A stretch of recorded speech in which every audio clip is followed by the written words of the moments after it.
I think this is actually a global statistic that men are 3 times more likely to commit suicide.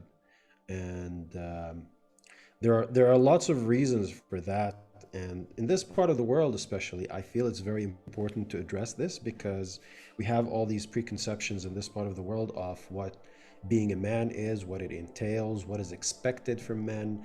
And a common finding, I think, that also I've been doing myself as well, is that men suffer in silence.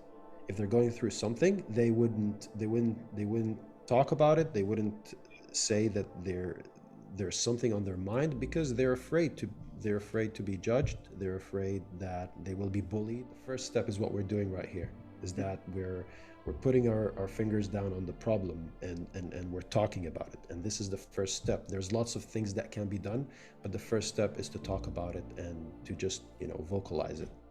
If you and I've experienced this firsthand. When you recommend for someone, when you recommend to see a mental health specialist or a psychologist or a psychiatrist, they almost get offended. It's like Yes.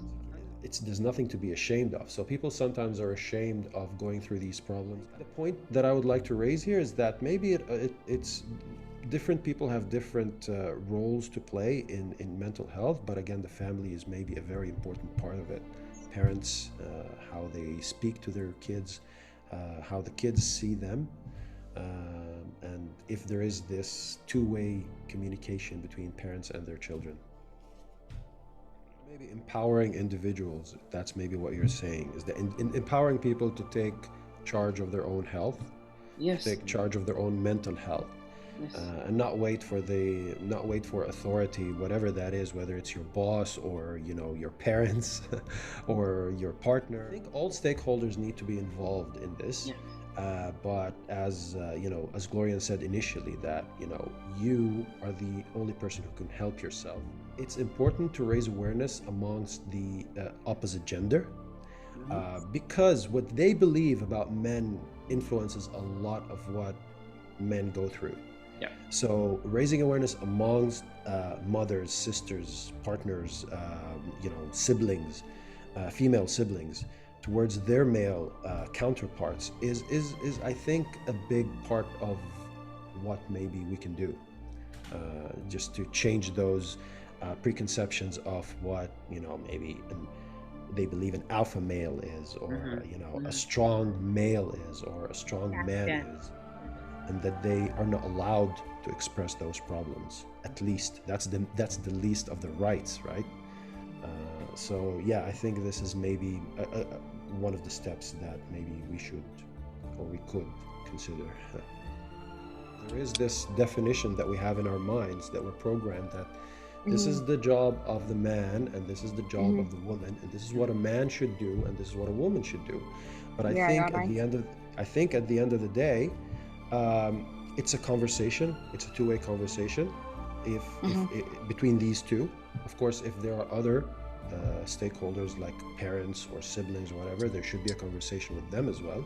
But it's a conversation and what they agree on at the end of the day, and but there has to be a conversation. It starts with parents. It starts Yeah. with parents, how they raise their children, and then of course Mm. as they grow up, uh, this conversation changes, and this conversation shifts from the conversation of the parents to the Hmm. children, because at some level children are only receivers, right? and Yeah. then and then they grow up a little bit, and then they start having that conversation with parents, and then they grow up more, and then they have starting conversations with other people, whether Hmm. it's the opposite gender, whether it's their peers at work or at school. Peer pressure is a big influencer of how a lot of males and a lot of people act. Actually, women are emotionally stronger than men. Yes. 100%. Women's, yes, women's. It's in their anatomy, actually, and in their physiology. Women or female hormones, they make them more resilient to emotional instability or to emotional changes. And women go through a lot of these. They go through a lot of them because of their physiological nature, and with, for example, birth and pregnancy and all that. So their bodies are actually emotionally stronger than men.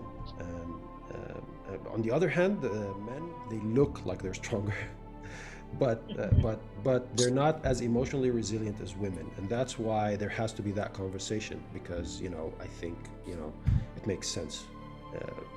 Men and women kind of complete each other, Yes, but when they completely. have that conversation, it's useful for both sides. Eating healthy and keeping your body in physically resilient, as we Mm-hmm. because we're going to use that word. I think we're going to use that word a lot. It just helps you because even from a medical perspective, Mm-hmm. stress is not just mental, and it's not just psychological.